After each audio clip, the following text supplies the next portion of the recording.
You got into this not really knowing what to expect, but hard to believe. You got some experience now. You got some miles on the tires. You got $500,000 worth of equity stored up. You're coming towards exiting. What would you tell the listeners that are looking at this thinking, God, this is what I think I want to do. I'm interested. What do you tell them? Go all in. That's the only way that I've had success early on in such a short period of time is I went all in. Don't burn the ships, but commit a lot of time.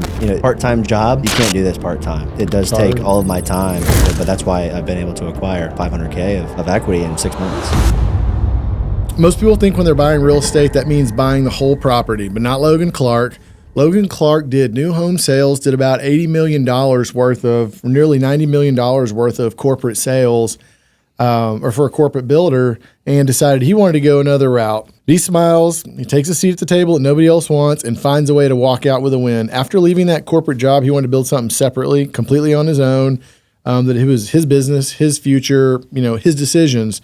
Logan, you're here today to tell us why a guy that could play it safe kept choosing the deals that blew up in his face and decided to make a career of it. Welcome, Logan. Yeah, thanks for having me. Logan, most investors need the whole pie. You'll take a slice and still come out on top. But how in the world did you figure out how to buy part of the property and still kind of control it? Really, you. That wasn't a loaded question, I promise. You blazed the trail. I actually started my journey in January on the phone with you, and I had no idea. I didn't realize how preliminary that was. Yeah. So it kind of all the timeline fell into place because January is when I left corporate, and I kind of started seeing your stuff on social media, and then I'm like, you know what? I'm gonna DM him. So I shot him a DM, shot you a DM. And, got in touch with Lucian and talked to you actually on the phone. Yeah. And that's just where things kind of, transpired from there. And I'm like, you can buy a quarter of a house and 1% of a house. How does that even happen? Now I remember your dad came to I was just thinking about this. Your dad came to the event because you were excited about learning, and your dad thought, I'm going to go poke holes in this whole thing. Like a lot of real estate promoters are BS. Yeah. Oh, yeah. And your dad came and thought he was going to poke a hole in it, and he came out with a different opinion. Mm-hmm. Yeah, so I actually, after I talked to you on the phone, I said, hey, Dad, check out this guy on Instagram. His name's Logan Fullmer. Just let me know your honest opinion. He said, I kind of like what he has to say. I said, well, he's got an event going on next month. I really want to go. What do you think? Well, I'll go with you. Really? You'll go with me? So in his mind, he was like, yeah, let's see. Yeah.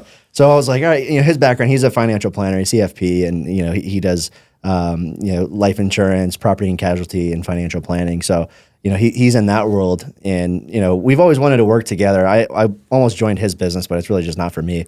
I just got into real estate. We can get into that a little further too.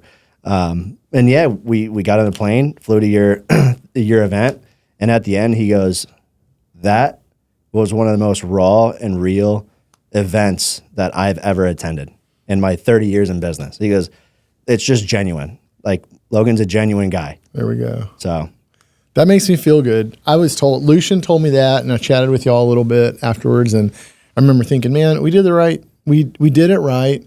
But I think a lot of that, like what you do out there is probably a reflection of who you are and what you do every day. So I'm proud of that, and probably more, I care about it more because there's so many people in the space that are negative. I hear negative feedback sometimes. Yeah. So, all right. So I know what you're up to today, but listeners don't. So we know you came from selling new homes, but that's a big jump in a short amount of time. So take me back to that. You go to college, get a job, new home builder. What's going on? What happens? Well, my college got cut short. That's a whole nother story.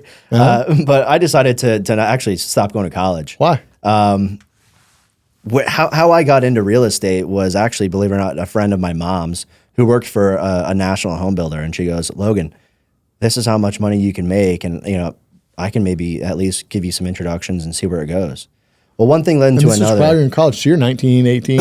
Yeah. So 19, I actually decided to drop out and go into this full time. To make my parents happy, I was taking online courses while I was in real estate, and it just it took all my time because I went all in. So with that being said, I got into new home sales. It didn't work out with the company that she referred me into with her network. It actually I took my own path, but I took that information and I ran with it, and I ended up having a long 8-year career between two builders in that industry. And I just got, bored. No, it didn't challenge me anymore. Market goes up, market goes down. You ride the waves. But I'm like, man, it's the same thing every day. The only ability you have to earn more is to move up to a more expensive neighborhood. But if they don't have that in that company, then you could be a sales manager. But sometimes a sales manager doesn't make more. They just have a more cushy job with that, with not working weekends and nights. So exactly. Where do you go upwardly? I would always say you're only as good as the community that you're assigned to. And you don't have control over that. Oh, dude, that's true. Oh, wow. So, yeah, if you get a crummy neighborhood, like you can't drive traffic. You can't convince a consumer to buy in a crummy neighborhood. It ain't happening. Oh, wow. So, did you ever get any crummy neighborhoods that you get assigned to? Yeah, I mean, I have a whole long, story of how corporate America went. There's a reason I'm no longer in corporate America, of making it on my own now. But, I'm from Sarasota, Florida, really Lakewood Ranch. I opened a pretty big community, 1,500 home sites. Whoa. And, how many sales people were in there? 6. It was a monster. Still, that's a lot of houses. Yeah, so that was like one of the busiest communities I've ever been to, volume, price point. Dude, you were getting paid. Yeah. I mean, my best year was north of 400. So I got a taste of that. Didn't go to college, pretty darn young. That's great. My tax bill was 6 figures, which I hated. No write-offs as a W-2. Yeah. But, with my experience and how corporate America can treat you and getting moved from that to a low-end community, how your income can change overnight, at the same time, actually, this did happen. And at the same time, me and my wife are having a baby. So newborn and just kind of everything changes financially. And you're like, man, I have no control. No control. You're right. How do I want to have longevity with no control? So I said, I'd rather take 10 steps backwards to take 100 steps forward versus, someone having control of my community. So then what happened? Were you out actively searching for something new, or what'd that look like? No, it all kind of, so I actually spent 6 years with a local big builder, and then COVID happened, supply chain. So I pivoted to the market where the big builder, a big Texas builder actually, they've got the money, the power, and so they were able to buy a lot of the materials when it was scarce. And so that's where I made a pivot over 2 years, worked with them, and then actually I left and went back to my original company for a year. And I just kind of got stale with it, and I'm like, I need a bigger challenge, I missed the drive and the going to work and like, I'm going to get a deal today. The thrill of the chase. Yeah, it kind of evaporated because it was just all the same, over and over, nothing new. So I'm like, man, I want that thrill again. I want the butterflies on my tummy again, So pray it never leaves you. Exactly. So, and that's really organically, how things kind of fell into place of leaving corporate America. And I'm like, I'm just going to take a little bit off. And that's where, we talked and kind of things fell into place from there. Super recent. All right. So are you actively like on social media looking for ideas? You're just doom scrolling and something pops up and you're like, what the heck? Like, how's that work? Yeah. So kind of funny. I won't name any names, but there was another, wholesale operator that I was going to fly to a city and do a weekend kind of, on the job training. You're looking for info. You're like, he's got some, he's got some, he's got some. Who do I like? Exactly. So, I paid some money and I'm like, man, I don't know if I want to do wholesaling. That's really not for me. I don't really just want to flip paper. At the same time, I would have to fly away on my wife's birthday, and I didn't do my my calendar right. So I was like, I got to cancel that. Like you say, social media, I was always skeptical because I'm like, I don't want to be taken advantage of and just pay for information, and I don't know where that goes. And so that's where the experience with you was a little bit different. The level of care and just communication was way different this time around, which was after I spoke with another, social media presence person. They probably had a more like a deeper organization with all these people. And here we're not massive. We got 25 people. We're in a great business. We all probably overwork, but it allows us contact with more people. And it might be a fault of ours to some extent. Yeah. But it allows that. Absolutely. So, okay. So go to this event and you're like, holy cow, a bunch of people here. They're talking about some crazy real estate that I've never like believed before. Holy cow. When you left, what were your thoughts? Like, I'm dying to do this. Is this for real? Like, what are you thinking? So actually, you think it's got to be real? Because I'm talking about real numbers and showing properties, and like there are people up there like I've been doing it with them, and like it can't be a sham, right? And I'm like, man, proof of concept. I'm looking at these guys on stage throwing these big numbers, and I'm like, Dad, look at that. What do you think? He's like, dude, those are big numbers.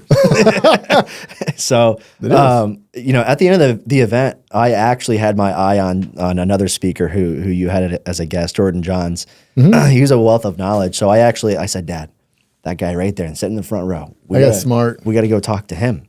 So after the event, we ran right up to Jordan. I'm like, hey, Jordan, you have success, kind of like where I'm at, a little bit, he was a year in at that point. We want to talk to somebody who's been through it. I don't want to commit to something and then, fail. It's the fear of failure, the fear of the unknown, right? And like you're going to put a lot of your time and effort, a lot of your money. You're really going to run at something. If you miss the target, like there's a lot of momentum that goes with that. So you want to be closer to right. Yeah, absolutely. So I mean, how did I feel after the event? That's the feeling I was looking for that I was missing in the new home game.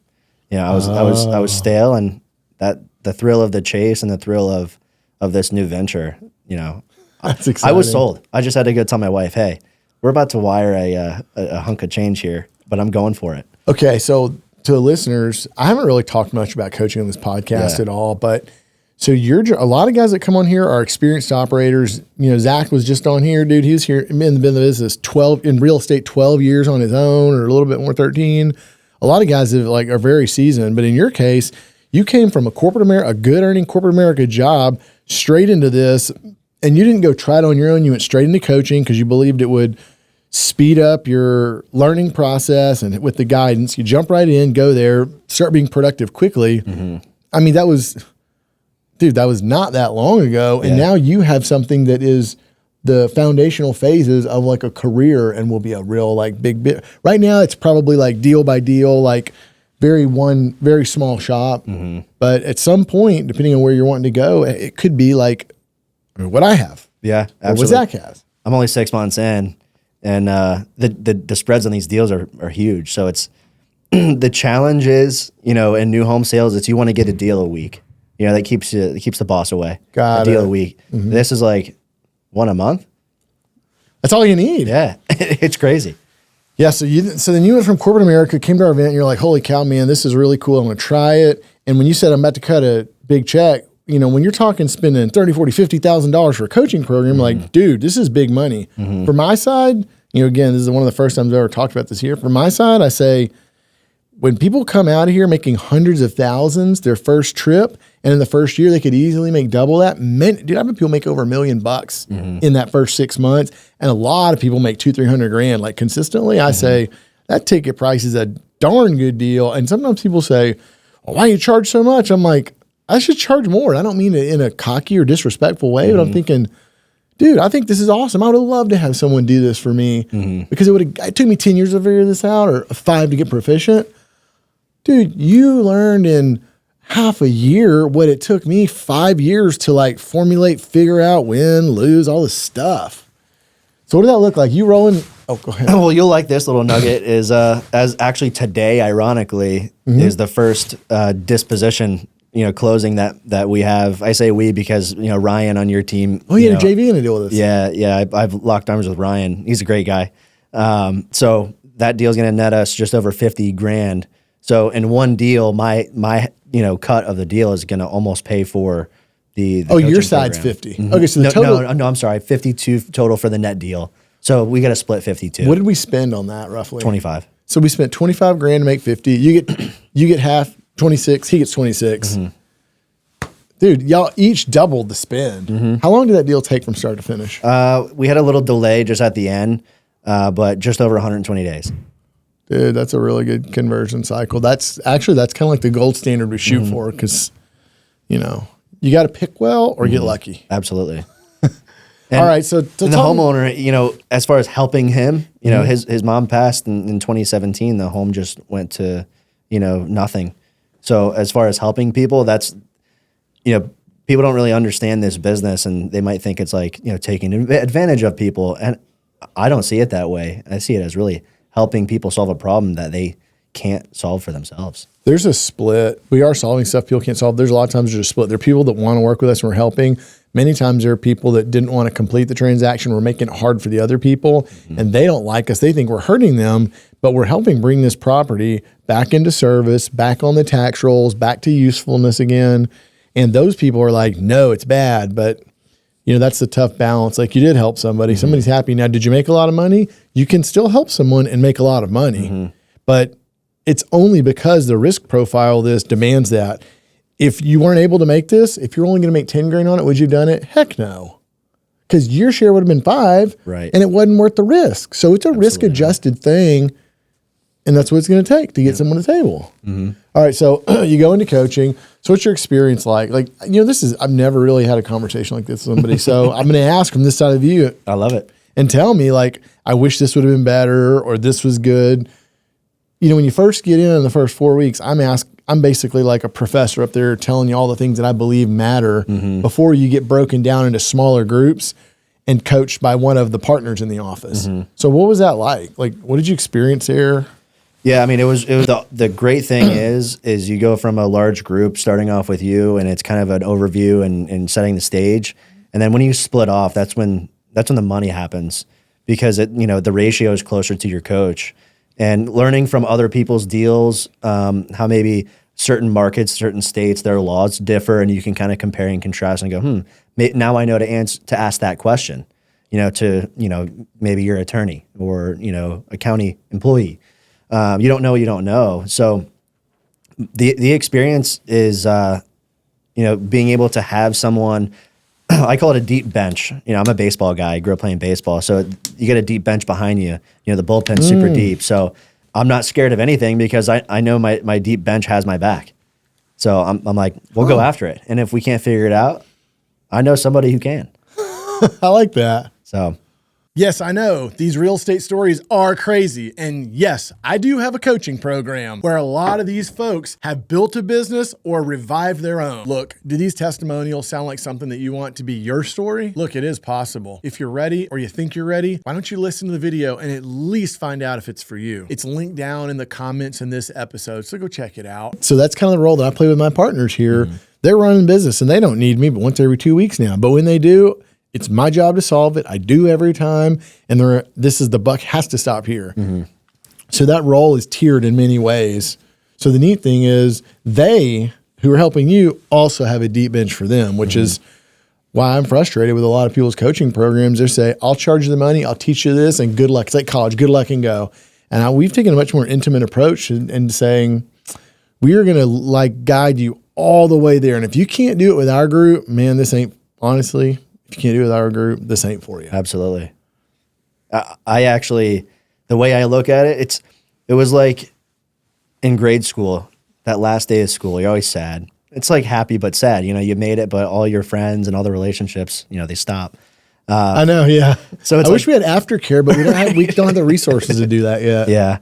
But the way that I wanted to take advantage of the resource is joint venture. And I'm going, it just makes sense. It makes sense because, flying out of the nest on your own, you better know how to fly. So that's where I'm like, I'm not ready yet because I don't know what I don't know. It's the fear of the unknown. And the reality is, why would I not use the deep bench behind me? Yeah, I'm giving up equity, but I'm getting to the finish line. Here's what's going to happen with you. And I suspect this happens with a lot of people. You come to a fork in the road. You decide, I like running acquisitions and I don't have to deal with finance. I don't have to deal with legal. There's a lot I do not have to do. I don't have to deal with accounts receivable, accounts payable. I don't have to deal with any of that. We deal with all that. You might say, you know what? I'm just going to stay and build an acquisitions arm and continue to do this forever. Or you say, you know what? As I get good, I'm going to take that risk and I'm going to build out an operation behind me. I'm going to figure out the capitalization part and I'm going to develop that part too. From our perspective, we're happy for either one. If you stay working with us, we like it. If you go out on your own, I'm happy to see you win and do well. So we're okay either way. But you find a place where you say, what's the right answer for me? And that'll come one day. Right. In a month or a year, I don't know. But that's going to happen. And there's only one way to learn. Learn by doing. And being able to have someone with, 5, 10, 12 years of experience behind you to go, helps. Here's how this is done. The education is priceless. And that's even after the coaching program. Yeah. You know, it pays it forward. How did it, so after we went through the part where I'm like sharing the broad scope stuff and then you break down to the coaches. So what was your process like there? You're starting to figure out what market to pick, what leads to pull, how to talk to people. Was that smooth and simple? Was it rocky? What was that like for you? It's kind of like you just got to jump in with both feet and figure it out. You know, it's where do you begin? You know, it's like the concept. Yeah, it's simple, but it's not easy kind of thing. It's hard to get there, but it is simple. You're working on county systems, county sites, using their resources. And so the information's there. It's just knowing what to look for, how to look at it through your guys' lens that you're coaching us how to look at it. How long did it take you to feel like, oh, I understand what I'm looking at, what I'm looking for? Really kind of probably a month or two to get comfortable enough with clicking at certain spots. And I mean, I don't want to get into the nitty gritty of you know how county stuff operates, but you can. Well, you know, it's finding deeds and you know finding loopholes of you know okay, if I click here, ooh, that leads me to this. So it's really just learning the systems because it's not your system that you create; it's the system that the county's created. So you got to crack their code. So you're using the deed records, which is the clerk website, the land records we call it, public record, the tax office, the appraisal district, Google. Ancestry.com sometimes. What else would you use? Skip Trace. Oh, yeah, that's right. Your Skip Trace platform, there's 5 of them. Pick one. So as you learn to use all those systems there, the next step is getting on the phone. Mm-hmm. What was that like? That's where the butterflies happen. Did you delay longer than you should have to get on the phone? No, honestly, like being back in sales and sales training, it's ripped the Band-Aid off. Okay, good. You know, you're going to fall on your face. You might sound like an idiot, but call the next one. So you're nervous, but you jumped. Absolutely. I was nervous, yeah. What do those phone calls feel like? Because you never made them before. You're not even trained to call on wholesale deals. Yeah, I mean, it brought me back to, you know, my first day in new home sales, taking my first up, walking in the door, and you're like, man, your legs are shaking. You don't know what you're going to say. But, you know, it's the training that you fall back on. And the training of the coaching program, it's, you know, this is the process. This is what I'm looking for. This is how I can help. And it's not a sales pitch. That's what I love most about it. It's not a sales pitch. It's a genuine, this is how, you know, you may or may not know the situation, but this is kind of what I think is true. If you can kind of confirm that for me. And, you know, if I can help, I'd love to see how I might be able to help you. I don't know if I can, but let's see. That sounds exactly how I would handle it. Yeah. You just ease your way in. Yeah. Do you feel like you got a lot of like pushback in the beginning, or did you feel like you got a lot of acceptance from these people? It's a lot of pushback, but you just kind of push through that, you know, softly. And people think that scams these days, I know we all get that. Oh, this is a scam. And, you know, there's ways to overcome that. How'd you get over the credibility issue? Yeah, honestly, you know, I use my deep bench behind me of, hey, you know, this is what I do. This is what we do, how we can solve the problem. And by the way, this is the attorney that I work with. So, you know, here's his phone number, here's his website. If you want to call and give him my name, they'll be able to tell you anything and validate what I'm doing. Nice. I like that. That's a good way to do it. When you're early, it's harder to do that. Absolutely. Wow, you handled that well. Okay. So next step, you're working the phones. How long do you work the phones before someone says, all right, I'll work with you? I mean, a lot of times, believe it or not, it's my experience is they're on the phone and they just end up wanting to get off the phone. And sometimes it turns into text messaging. And then that turns into another appointment and deeper conversation. So it's really just nurturing. So, you know, not a lot of times. Sometimes it's you call a family member and they spill the beans, man. They tell you everything, which is good. Yeah. Now you know how you can help or how you might be able to help. So I wish I could say it goes this way every time, but every phone call answer is either good or bad. Sometimes it's pretty bad. Flip a coin. Yeah, exactly. So you start getting conversations that happen. Somebody finally says yes. What next? Tell me about that deal. Oh, the one we just closed? Yeah. So Mr. Anthony, can I say that? Yeah. Okay. So Mr. Anthony, he didn't answer, actually. And I left him a text message.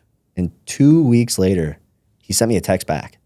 2 weeks. What'd you say in this text? I kind of have like a template that I copy and paste and modify, the county, and this is who I am and how I might be able to help. And so you're very disclosing in that opening text. Yeah. It's worked for me. Yeah. Kind of a sidebar. I had this, he was a retired financial advisor, and that dude? No, kind of a different one. But my answer rate on those text messages kind of surprisingly is higher than I thought. Because his response to me was, you included certain details beyond because I've gotten contact from other people, but your message was different. So that's why I called you back. Good move. Okay. So kind of going back to Mr. Anthony. So yeah, Mr. Anthony, he owned the home with his mom back from 1981. And mom died. 43 years. Yeah. And mom died in 2017. And they assumed that Mr. Anthony, the son, got 100% ownership of the house. They didn't know that mom's ownership was dispersed to, other family members. And so Mr. Anthony, being already, the co-owner of this property, he did receive some of mom's ownership, but the next of kin was actually his nieces and nephews. So when you had that conversation, was he like, was he open about it, or was he closed off? How'd that? Yeah, he actually didn't know, and believe it or not, so he didn't live there. I didn't know. The home was very inhabitable. When mom died in 2017, that was the last of anyone living in it. So it was hurricanes damage and stuff like that. But he actually didn't even know, and I actually didn't even know because I'm the new guy to this whole stuff here, this business model, and so I was on the job learning, and talking with Ryan, he was able to give us some clarity of, hey, this is what's going on. There's actually, the owners are kids from prior marriage, nieces and nephews. Oh, nieces and nephews. And so Uncle George, he asked his nieces and nephews to, hey, will you sign your ownership over to me? And we were able to work with Mr. Anthony as a sole owner of the property. Okay, so they basically, so I've seen that before where folks say he's the one that should get it and say, okay, well, we'll help that happen. And then he gets to decide what to do with it. If he's going to sell it, he gets all the proceeds. Yeah.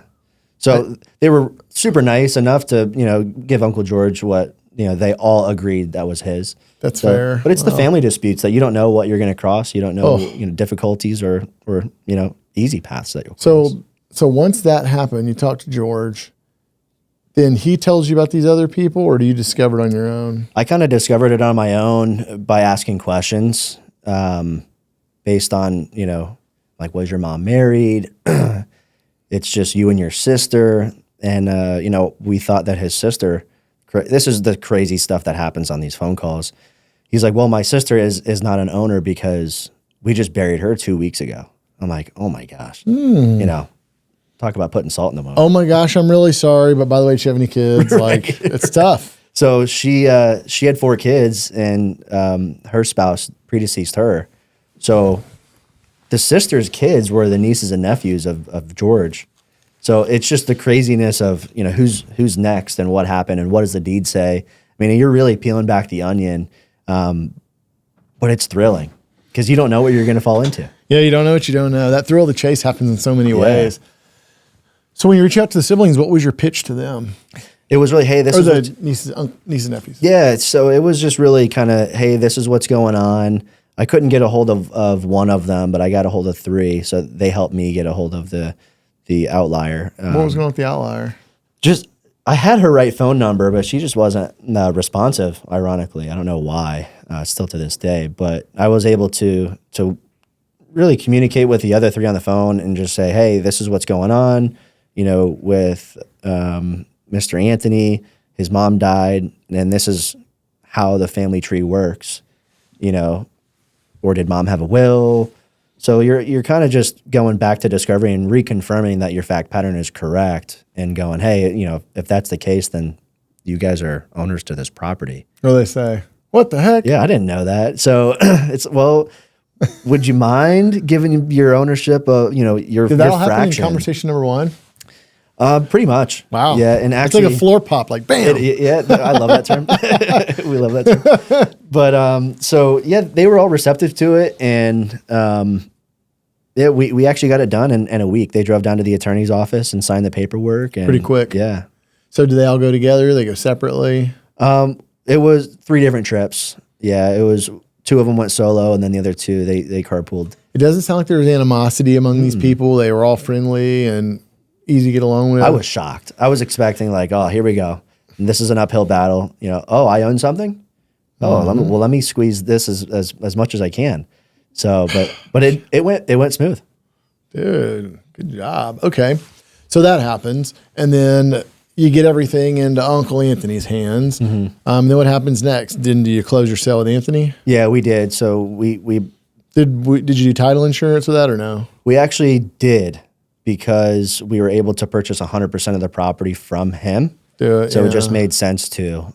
We were open to not because we knew the fact pattern and the people involved, but the attorney that we worked with, they confirmed the title chain and said, hey, we'll insure it no matter which way you want to do it. So, but it just made sense to go with the most secure route. So how far was this place away from your house? Ooh, about 8 hours. What state was this, Georgia? Yeah, this is Georgia, and I live in Florida. So this is an interesting piece of the pie. You're Florida, we're Texas, deals in Georgia. All 3 states have similar laws. You felt comfortable doing the deal. Intestate succession works similarly there. You got a lawyer out there. The documents were okay. Like all that stuff kind of worked. But because it's so far away, what happens when it was time to go sell it? How'd you handle that? Honestly, I call a realtor that did another rundown property sale, fixer-upper.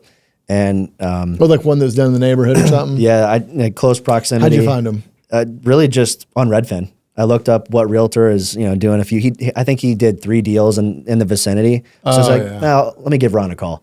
And so we still have that relationship today.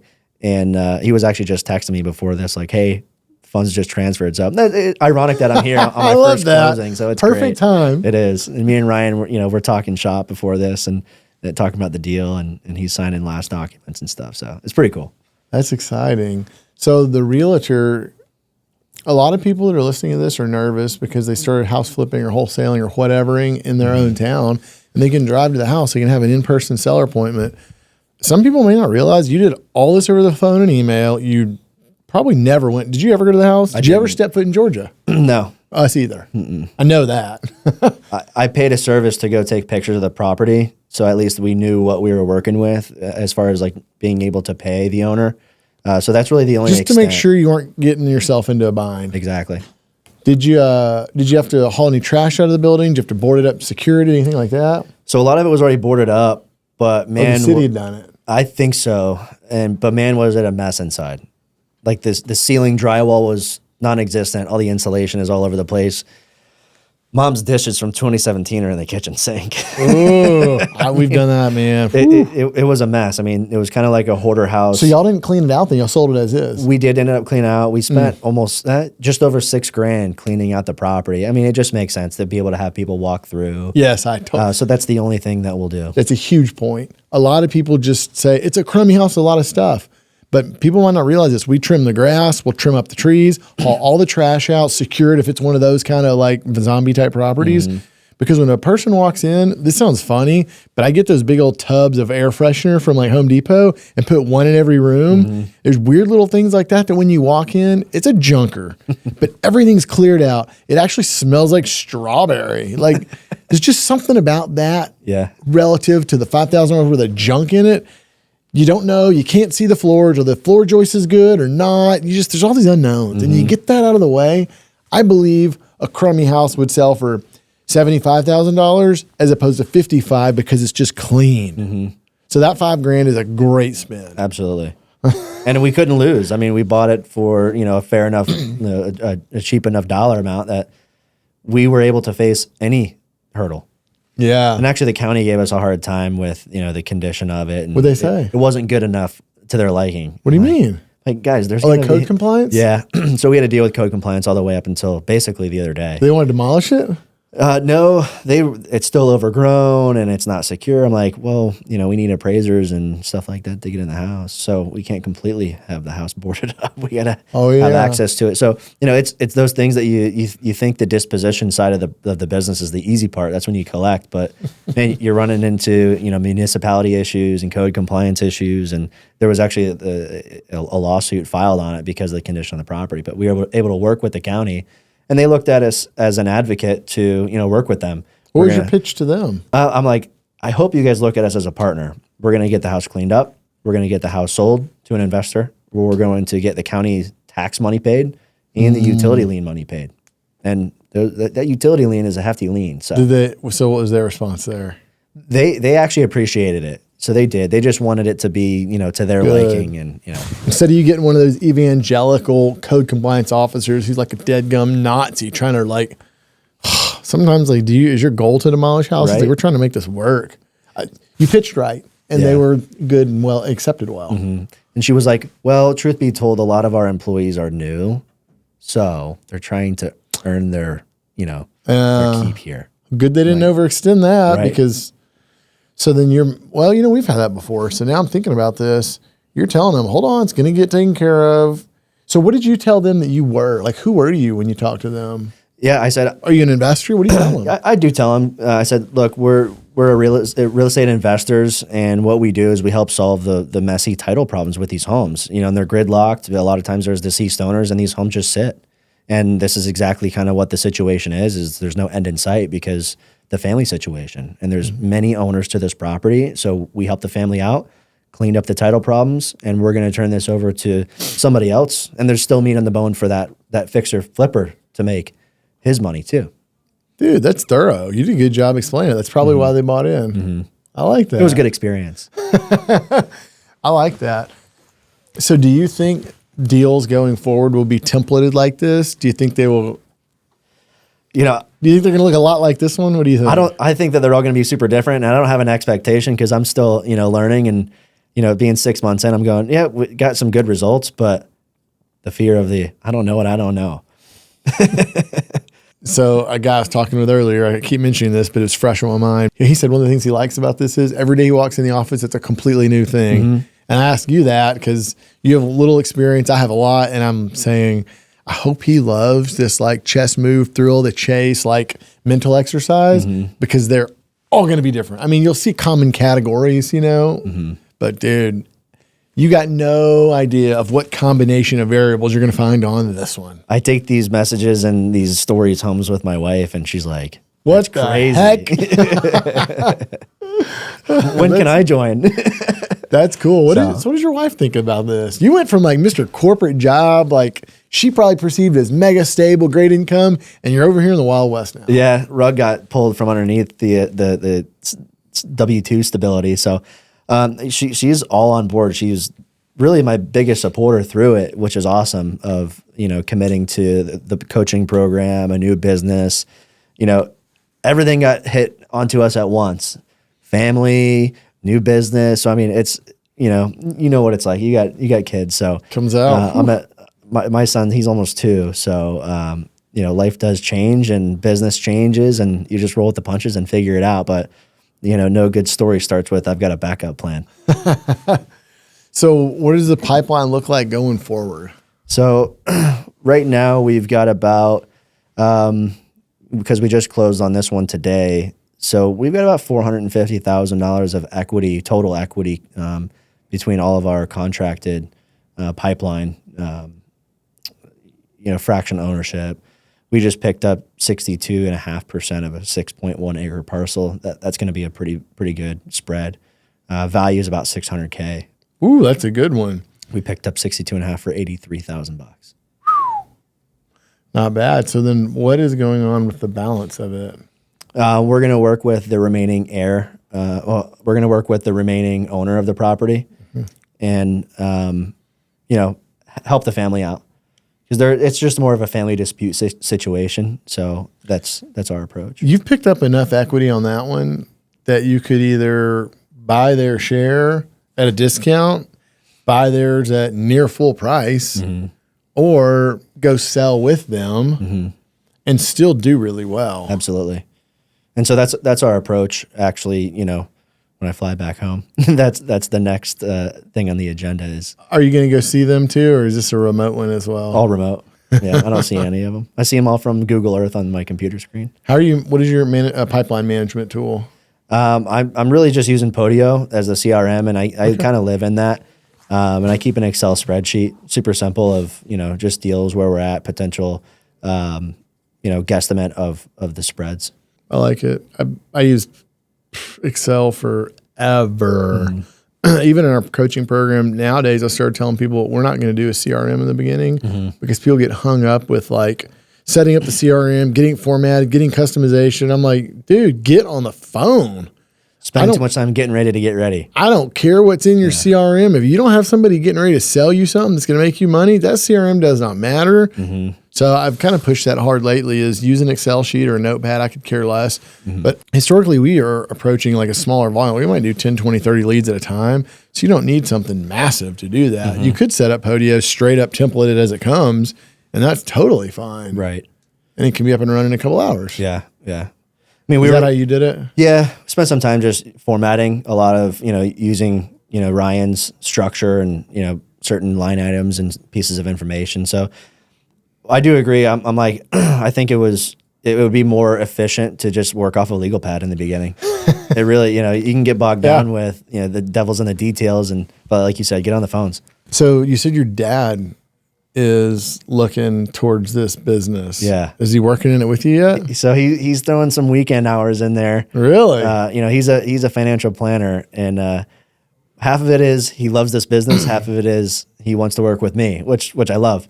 Yeah. And so he's a financial planner. So he's got his business. He's got employees and clients and certain obligations. But we're on a few-year plan to kind of get him into this business model. So tell me what you look like right now. Is it you doing everything? Do you have anybody helping? What's that look like? So ironically, kind of going backwards to the coaching program, or I'm sorry, the summit in February, when I was in new home sales, I was telling my colleague, I was like, hey, check this guy out. And it was your Instagram. And she was like, it's interesting. So long story short, her and her husband, they got virtual tickets to your event, and they loved it just as much as I love it. And we were kind of taking the solo approach, and they joined the coaching program with me, and working as kind of like a team that figures it out all on their own. We wanted to, do the good, the bad, the ugly, and be able to speak on our experience. So in the beginning of the coaching program, they were kind of doing their own thing. I was doing my own thing, doing all the research, calls. And we just kind of got to a point where it's like, hey, I have my weaknesses. You guys have your weaknesses. Let's join forces. And the goal is to not only grow the business, but help, them get out of, W-2. Yeah. And so it's a little bit of an abnormal business model of a team than what I hear a lot of the other people have. Why? Because you have 3 operator types? Yeah. The husband and wife, they've actually got their daughter involved. She's doing the front end research, hey, this is what we're looking for. And then they're doing a little bit of the deeper dive. And then I'm the acquisition sales role primarily. And so we talk every day, they're working the corporate job while working this. So that way they can make that transition into this full time and build what we want to build. What's interesting about that is, y'all have a little bit of like more higher level people, like collaborators, instead of maybe like some virtual assistants and super fresh newbies. While they might not have a ton of experience, they're still like, they sound like fairly educated, like solid people. So you get good input from all these people. And I know they don't have the experience yet. They'll get there.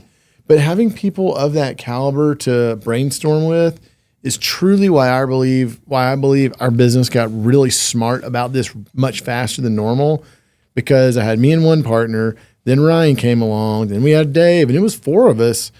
And every time some deal would come up, it didn't matter whose deal it was. We were in a very small office at the time, and we were all talking, gosh, somebody told me this. This is what I learned. I can't believe this happened today. And we would all sit around like, what about this? Try this. I don't know about this. And the best idea would prevail. So everyone was running their own deals. But, I mean, it was the conversation. I gave that conversation because I knew he was going to be given to me later. And dude, I think we got exponentially smarter. You know, it's like 1 + 1 = 4 in that case. Right.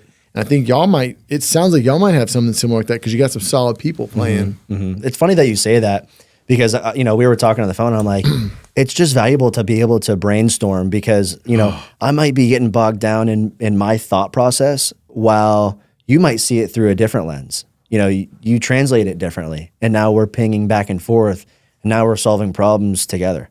So it's huge. And I didn't want to get bogged down with, training virtual assistants because I'm like, I don't know what I'm really doing yet. Now I do, but I don't want to get lost in my time training VAs. Yeah, oh yeah. So that's a whole nother layer. So have you thought about, this is early days. Usually the first year or two, people are really like the main hub in their thing, whatever it looks like, whether it's just them or multiple people, they're like the center for sure. And over time that can develop, although sometimes it doesn't. I know some super high operators that do really well. And it's just them and 1 or 2 helpers, and that's it. Do you have an idea of what you think it would look like for you in, say, 24 months? Yeah, to be honest with you, my vision is to hopefully bring it to the home base. I don't know why I want to. What do you mean? In Florida. The deterrent is the process, probate. So I would like to, eventually get it to the point where we're operating in Florida.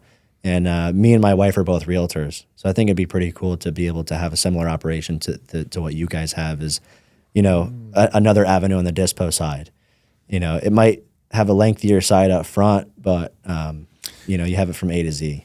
That means pipeline management. That means capital management. Anytime you introduce the probate process, even if it's in one of the expedited states like Florida, it's still going to be a couple months. There's just no way around that. And there are other unique situations because of that. So you're going to absolutely have to deal with that and plan. If we can get a deal turned around in 30 days or 6, we've done deals sometimes 6, 12, 20 days. Like that has happened. We can do that, but that's absolutely not an opportunity there in Florida. Right. Very rarely can you do it if you can. So you got to plan for whatever your project looks like, throw in 60 or 90 days for the probate process. That's going to be like part of it. Right. So I think as long as you're planning that in terms of capital and you've got runway, so you're not worried about, okay, let's just say hypothetically you continue on in the location you're in, you build up significant capital and you assign a person to start developing Florida so you can learn and start developing the business there. You've got to know that business line isn't going to produce for, let's just say 6, until you enter, you're not going to get paid for at least 6 to maybe 9 months. And that's going to be your cash conversion cycle in that market. As long as your business is running, producing good income and able to pay for the additional overhead this is doing, then you can afford to develop it. But just always know businesses with long cash conversion cycles are more complicated to run. They're always riskier because anything changes in your cash recovery and it can really hurt. So that's a thing. But I know some people that are killing it in that market. There's another guy out there. I'll give you his information. You should talk to him. I really recommend. Absolutely. His name is Matt. I don't know if you've met Matt yet, but I think you should talk to him. He is working in a market like that, and he's chosen to do it, and he's doing well. Good. The other, to answer your question to the fullest of what does it look like in 24 months is definitely replacing myself. I think that at that point in time, you have enough experience that you can, add an acquisitions person to your team because that's the only way you scale. More sales. So I definitely, want to be strategic and specific to who I bring on. Boy, that'll be a neat place to be because you'll have a person producing, the purchasing side, say 35, 40 hours a week. And there's a need for a guy like us in a business generally, if we're the owner, there's strategy, there's just management of the company, stuff like that. That's going to be really hard to get out of, I'm finding. But you can have a lot of good people doing a lot of that stuff. So what you do is over here and not necessarily all of that.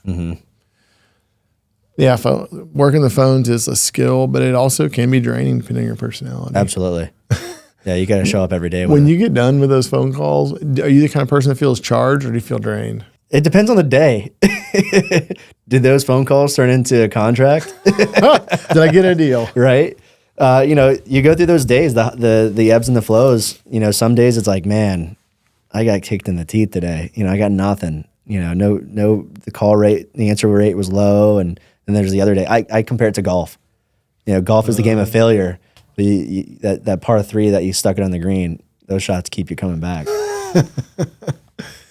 The more I interview folks in this business and look at commonalities across them, I see a lot of that. It's that thrill of the chase. It's that hunger. It's the drive, the determination. And everybody really seems to like the uniqueness. It's a little bit of mental chess, more so than like house flipping or wholesaling or whatever. And that is an attractant as well as the money. People like that chase, that fun. And every day is a different day. You don't know what you're going to find. You really don't. Maybe one day when you come in the office, it'll all get routine, but I think you have a long time until that happens. Absolutely. So what's Dad's succession plan look like? He's on a 5-year plan, as far as getting his team up to, delegating and, his clients. So that's his challenge is just time management on that side of things. So Dad's plan is really kind of at the moment work the weekends, hop on the phone, dust the rust off in this new business that this is for him. And, but he loves how every day is a new day. The other thing is there's really no client management. Once this over, Mr. George, Anthony, I haven't spoken with him, that it's on to the next. So there's no, there's no recurring revenue, but there's also no maintenance. That's knife cuts both ways, but it's an interesting perspective coming from a business like his that has a lot of ongoing maintenance. If you're enjoying today's episode, don't forget to check out my website, www.loganfullmer.com. I've got bonus content, podcast episodes. We've got a book. I just released a book not long ago. You've got a chance to buy it there and some other stuff. So if you enjoy what you're seeing here, go there and continue, okay? You know what? Why don't you tell me about your biggest accomplishment? That can look like a lot of things. What's it look like for you? So really, my biggest accomplishment isn't any money. It isn't a deal. It's making the choice for me and my family. It's what choice? Get out of corporate America and live life on your own terms. That's my biggest accomplishment. What about that? Do you like your own terms? What does that mean? What do you like the most? You're not moved to a different location and your income changes. You control your day-to-day. You control how hard you work. You control how much money you can make. And to be able to have that control is, I think, priceless. I think that's the American dream. You're an independent man and you rely on technically no one. You just, all of us, whether you're a contractor or the owner or whatever, we all get up and we go do our own thing. And we might have contracts with someone because I've got contracts to provide to guys like y'all. Someone's got contracts to provide stuff to me. Like that all exists. But we're all our own people. We get up and we go about it our own way. We make our own decisions. And if we do good, it's up to us. And if we do shitty, well, that's also up to us. It's an eerie feeling. It really is. Waking up every day unemployed. It is bizarre. It's the discipline and showing up every day and consistency. It's just like anything. You put enough time into something, you're going to get enough out. Well, that's true. That's absolutely true. I would really like to check in with you, like maybe annual basis and say, absolutely. All right, how's it going now? How's it going now? This has been a really small this little office of 20, 25 people have just been doing this thing quietly. And I don't know, 4 years ago, I started talking about it on the internet. And there's a thing, like people are doing this, like you're seeing it happen across states. And, it's really cool, but I get to watch a lot develop, through you guys. Right. So, it's neat for me to watch that. And it's a challenging business, friends and family, they ask, what are you doing? And it's like, well, I don't really know. Them what the heck? Well, I'm kind of looking for properties that have deceased owners. You're like, what? They're like, what are you talking about? What, Logan? I thought you sold houses. So yeah, and it's just it's crazy. It's not anything that I ever thought that I would get into. I lost my train of thought, so we can cut that. You said working for yourself is the hardest thing you've ever done, but also the most rewarding. What's the single hardest lesson you've learned about running your own show? That no one's going to do it for you. Ooh. Yeah, that's really, waking up every day and going to the computers. You got to show up every day. You got to be there because if you're not, money doesn't come into the bank account. That car stops rolling if you don't get in the driver's seat and push on the gas. And I was just talking to my dad the other day, at dinner. I'm like, man, this is the hardest thing I've ever done. Betting on me, counting on me. And, this business is not simple. it is very complex, and that's where I lean to, the joint venture, because you don't know what you don't know. And it's, we work with attorneys every day to accomplish our end goal. That's intimidating. On a daily basis, I'm talking to attorneys, even though I'm joint venturing with Ryan, I'm still involved in communication on the phones, emails. So, it's a pretty neat business. And, the complexity and the challenge, that technically the barrier of entry, there is no barrier of entry. I don't have to have a license to do this. There's no barrier of entry technically. Like, to be a doctor or lawyer, you got to have all these licenses and degrees. But what I believe the barrier to entry is, it's the ability to think critically, the ability to take a shot at something even though you're not sure. You've got to have like confidence in yourself. You have to be a little bit of a wildcatter in a way, because you're doing something that is not as well understood, and you don't also always know what's around the next corner. So you're kind of shooting in the dark sometimes. Absolutely. So there's a lot of that element that's like, whew. It's complex. It is, but it's fun. That is the hurdle. That's the barrier to entry that I think is important, and which is what I think will keep the people that flood in droves to a lot of the folks who are teaching this other kinds of real estate. Those folks can get into that because it's so simple. It doesn't require much critical thinking. I mean, they're smart guys sometimes, but almost anybody can do what some of those other people are doing. This is a little tougher. And you can't set a robo dialer and call for you. That's something I pointed out a lot early on. I said, guys, I've seen people struggle when they think they're going to pull a lead list and run it through this and then do it this and set it up this way. And I'm like, if you're not involved in a lot of those processes, what you get coming out the other end is not going to be what you want. Right. You want gold to come out, it's going to be poop, man. Yeah. It ain't going to work out. What comes in your hands out the other end is not going to look or smell like you want it to. I promise you that. Right. Oh, man. All right, I'll tell you what.